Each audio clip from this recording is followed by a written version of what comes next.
Hello മക്കളെ, നമ്മൾ ഇന്ന് സ്റ്റഡി ടൈമിൽ എടുക്കുന്നത് 2ാം ക്ലാസ്സിൻ്റെ മലയാളത്തിലെ 4ാമത്തെ പാഠത്തിൻ്റെ പ്രവർത്തന പുസ്തകമാണ് കേട്ടോ. എന്താണ് പാഠത്തിൻ്റെ പേര്? പൂരം പൊടിപൂരം. അപ്പോൾ പ്രവർത്തനം 4.1 കണ്ടെത്താം എഴുതാം. കരി പോലെ നിറമുണ്ടേ, കരിമേഘ പെരുവയറുണ്ടേ, കാൽത്തൂണുകൾ 4 മുക്കറ്റം കൈയുണ്ടേ. ആരെക്കുറിച്ചാണ് ഇവിടെ പറയുന്നത്? ആനയെക്കുറിച്ചാണല്ലേ, ഒരു കടങ്കഥയാണ്. അപ്പോൾ ഉത്തരം ആന. ഇനി പ്രവർത്തനം 4.2 എന്താണ്? ആനയെ വരയ്ക്കാം, നിറം നൽകാം. അപ്പം നിങ്ങൾ ആനയെ വരച്ച് കളറ് കൊടുക്കണേ. പ്രവർത്തനം 4.3 എഴുതാം. നമ്മുടെ നാട്ടിലെ ഉത്സവങ്ങളും ആഘോഷങ്ങളും ഏതൊക്കെയാണെന്ന് എഴുതാം.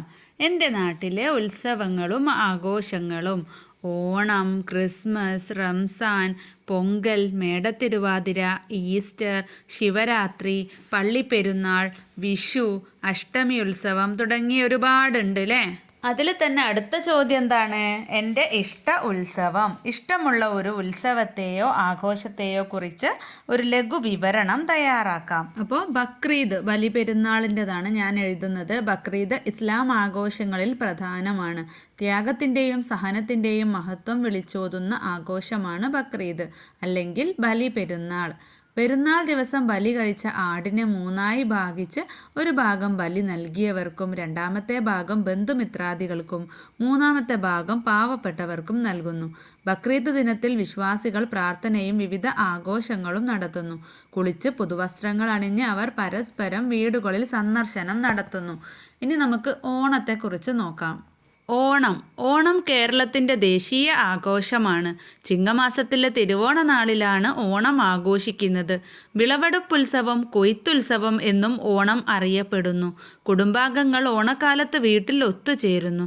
പുതുവസ്ത്രങ്ങൾ ധരിച്ച് എല്ലാവരും ചേർന്ന് പൂക്കളം ഒരുക്കുകയും വിഭവസമൃദ്ധമായ ഓണസദ്യ തയ്യാറാക്കുകയും ചെയ്യുന്നു. ജാതിമത ഭേദമില്ലാതെ കേരളീയർ ഒന്നായി ഓണം ആഘോഷിക്കുന്നു. അടുത്തത് പ്രവർത്തനം 4.4 വാക്യം ഏത് എഴുതാം. ചിത്രങ്ങൾക്ക് യോജിച്ച വാക്യങ്ങൾ കണ്ടെത്തി എഴുതാം. 1ാമത്തെ ചിത്രത്തിൽ ചെവിയും വാലും താളത്തിൽ ആട്ടിയാട്ടി നിൽക്കുന്ന കൊമ്പനെ കാണാം. 2ാമത്തെ ചിത്രത്തിലോ വാദ്യക്കാരും മേളക്കാരും കൊട്ടിത്തിമിർക്കുകയാണ്. 3ാമത്തെ ചിത്രത്തിൽ ഒരു വണ്ടിയിലാണ് കൊമ്പനാനയുടെ നിൽപ്പ്. 4ാമത്തെ ചിത്രം നോക്കിക്കേ, നിരനിരയായി പലതരം കച്ചവടക്കാർ. 5ാമത്തെ ചിത്രത്തിലോ പളപളാ തിളങ്ങുന്ന നെറ്റിപ്പട്ടം. അപ്പോൾ ഇവിടെ ബോക്സിൽ കൊടുത്തിട്ടുണ്ട് കേട്ടോ ഏതൊക്കെയാണ് എടുത്തെഴുതേണ്ടതെന്ന്. പ്രവർത്തനം 4.5 ഉത്സവങ്ങളിലും ആഘോഷങ്ങളിലും നിരവധി കലാരൂപങ്ങൾ അവതരിപ്പിക്കാറില്ലേ? അവ കണ്ടെത്തി എഴുതാം. ഏതൊക്കെയാ മക്കളെ? കഥകളി എഴുതാം, മോഹിനിയാട്ടം, കൂടിയാട്ടം, ഓട്ടൻതുള്ളൽ, തെയ്യം, കളമെഴുത്ത്, തിരുവാതിര, നാടകം, പഞ്ചവാദ്യം, ചെണ്ടമേളം, ബാലെ, ഭരതനാട്യം, ഗാനമേള, സംഗീത കച്ചേരി തുടങ്ങിയവ. പ്രവർത്തനം 4.6 കഥയിലെ ചില പ്രയോഗങ്ങൾ നോക്കൂ. പാഠഭാഗം വായിച്ച് അവ ഉൾപ്പെടുന്ന വാക്യങ്ങൾ കണ്ടെത്തി എഴുതാം. ഇവിടെ 1ാമത്തത് തന്നിട്ടുള്ളത് പളപളാ തിളങ്ങുന്ന. പളപളാ തിളങ്ങുന്ന നെറ്റിപ്പട്ടവും കെട്ടി നിറയെ തൊങ്ങല് തൂക്കിയ മുത്തുക്കുടയും ചൂടി ചെവിയും വാലും താളത്തിൽ ആട്ടിയാട്ടി നിൽക്കുന്ന കൊമ്പനെ കാണുന്നത് തന്നെ നല്ല ചേലാണ്. 2ാമത്തെ വാക്ക് എന്താണ്? ചുട്ടുപഴുത്ത. ചുട്ടുപഴുത്ത റോഡിലൂടെ നടന്ന് പാവത്തിൻ്റെ കാലിലെ തോല് പോയിട്ടുണ്ടാവും രാഖി. അടുത്ത വാക്ക് കൊട്ടിത്തിമിർക്കുക. വാദ്യക്കാരും മേളക്കാരും കൊട്ടിത്തിമിർക്കുകയാണ്. അടുത്ത വാക്ക് കണ്ണുമിഴിച്ചു. കാഴ്ചകൾ കണ്ട് രാഖി കണ്ണുമിഴിച്ചു. പ്രവർത്തനം 4.7 ആശംസാ കാർഡ് നിർമ്മാണം. ഇവിടെ നോക്കിക്കേ, ഹരി രഹനയ്ക്ക് ഉത്സവം പൊടിപൂരമാവട്ടെ എന്ന് ആശംസിച്ചുകൊണ്ടുള്ള ഒരു ആശംസാ കാർഡാണ് നൽകിയിരിക്കുന്നത്. ഇതുപോലെ മക്കളെ ഭാവനക്കനുസരിച്ച് ആശംസാ കാർഡ് തയ്യാറാക്കണം കേട്ടോ. ഇവിടെയാണ് ഹരി തയ്യാറാക്കിയതുപോലെ മക്കളും ആശംസാ കാർഡ് തയ്യാറാക്കേണ്ടത്.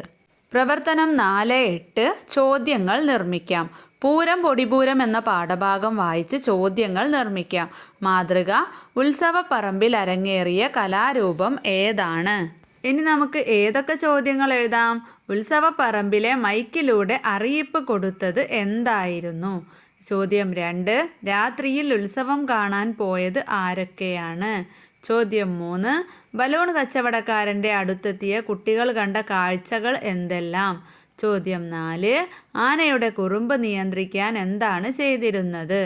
ചോദ്യം 5. കുഞ്ചൻ നമ്പ്യാർ തുള്ളൽ പാട്ടിൽ തടിയന്മാർ എന്ന വാക്കിന് പകരം ഉപയോഗിക്കുന്ന പദം ഏതാണ്? ചോദ്യം 6. ആനയുടെ തുമ്പിക്കൈ എങ്ങനെയുള്ളതാണ്? ചോദ്യം 7. ആരുടെ നേരമ്പോക്കുകൾ കേട്ടാണ് ആളുകൾ പൊട്ടിച്ചിരിക്കുന്നത്? ചോദ്യം 8. ഉത്സവപ്പറമ്പിലെ രാത്രി കാഴ്ചകൾ എന്തെല്ലാം? അപ്പോൾ ഇതുപോലെ മക്കൾ കൂടുതൽ ചോദ്യങ്ങൾ ഉണ്ടാക്കുക, ഉത്തരങ്ങൾ വേണമെന്നില്ല കേട്ടോ. അപ്പം നമുക്ക് ഇത്രയാണ് ഈ ഒരു പാഠഭാഗത്തിൻ്റെ പ്രവർത്തനങ്ങളായിട്ടുള്ളത്. മക്കൾക്ക് ക്ലാസ് ഇഷ്ടപ്പെട്ടാൽ ലൈക്ക് ചെയ്യാനും ഷെയർ ചെയ്യാനും സബ്സ്ക്രൈബ് ചെയ്യാനും മറക്കരുത്. മക്കളോട് ലൈക്ക് ചെയ്യാൻ മറന്നു പോകുന്നുണ്ട്, ആദ്യം തന്നെ ലൈക്ക് അടിച്ചേക്കുക കേട്ടോ. അപ്പം നമുക്ക് സ്റ്റഡി ടൈമിൻ്റെ മറ്റൊരു ക്ലാസ്സിൽ കാണാം.